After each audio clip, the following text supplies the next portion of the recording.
খাদিজা রাদিয়াল্লাহু তাআলা আনহার কাছে এমন পজিটিভ রিভিউ দিয়েছে, এই রিভিউ শুনেই খাদিজা রাদিয়াল্লাহু তাআলা আনহা বিষ্ণু ইসলামকে বিয়ে করার জন্য রাজি হয়ে গেছেন। আলহামদুলিল্লাহ। আপনারা জানেন যে উনি নবুয়তের আগে পার্টনারশিপে বিজনেস করতেন খাদিজা রাদিয়াল্লাহু তাআলা আনহার সাথে, মানে খাদিজা রাদিয়াল্লাহু তাআলা আনহার ইনভেস্টমেন্ট আর উনি শ্রম দিতেন। তো উনি সিরিয়াতে গিয়েছেন পণ্য নিয়ে, মালামাল নিয়ে।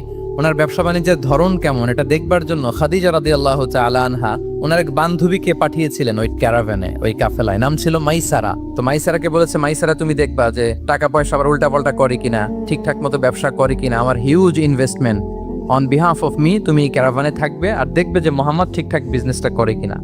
আল্লাহু আকবার। মাইসারা এই সফর শেষে এসে খাদিজা রাদিয়াল্লাহু তাআলা আনহার কাছে এমন পজিটিভ রিভিউ দিয়েছে, এই রিভিউ শুনেই খাদিজা রাদিয়াল্লাহু তাআলা আনহা বিষ্ণু ইসলামকে বিয়ে করার জন্য রাজি হয়ে গেছেন। আলহামদুলিল্লাহ। মাইসারা এসে রিভিউ দিতে লাগলো যে মোহাম্মদ সে সবার চেয়ে আলাদা সাল্লাল্লাহু আলাইহি ওয়াসাল্লাম। তার ওঠা বসা, তার চলন বলন, তার কথন, তার ডিলিংস, তার লেনদেন সব আলাদা, অসাধারণ তিনি।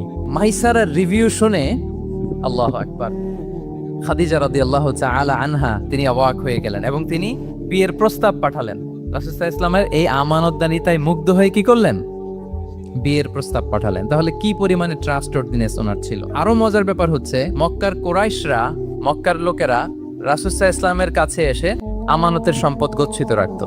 আবু জাহেলের কাছে রাখতো না, উতবা, শাইবা, ওয়ালিদ ইবনে মুগিরা কারো কাছে রাখতো না। খেয়াল করে দেখেন, দল করে আবু জাহেলের, দল করে কার, কিন্তু আমানত রাখে কার বাসায়? কি অবাক করা কাণ্ড না? কর্মী হচ্ছে আবু জাহেলের, কিন্তু আমানতের সম্পদ রাখে কার কাছে? মুহাম্মদ সাল্লাল্লাহু আলাইহি ওয়াসাল্লামের বাসায়। রাসূল সাল্লাল্লাহু আলাইহি ওয়াসাল্লাম যেদিন হিজরত করবেন, উনি সাইয়েদনা আলী রাদিয়াল্লাহু তাআলা আনহুকে অ্যাসাইন করে গিয়েছেন যে আলী তুমি থাকো, তুমি কয়েকদিন পরে মদিনায় হিজরতে যাবা, আমার কাছে যত আমানতের সম্পদ আছে এগুলো তুমি আগে বিলি করে তারপরে যাবে। রাসূল আবু বকর রাদিয়াল্লাহু তাআলা আনহুকে নিয়ে চলে গেলেন।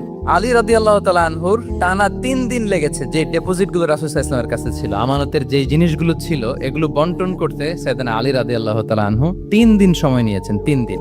এত পরিমাণ আমানতের সম্পদ রাসূল সাল্লাল্লাহু আলাইহি ওয়াসাল্লামের কাছে ছিল। আল্লাহু আকবার। তাহলে এই আমানতদারিতা, সততা, অনেস্টি, ট্রাস্টওয়ার্দিনেস এটা অনেক জরুরি নেতৃত্বের জন্য। নেতা হতে চাইলে তাকে আমানতদার হইতে হবে।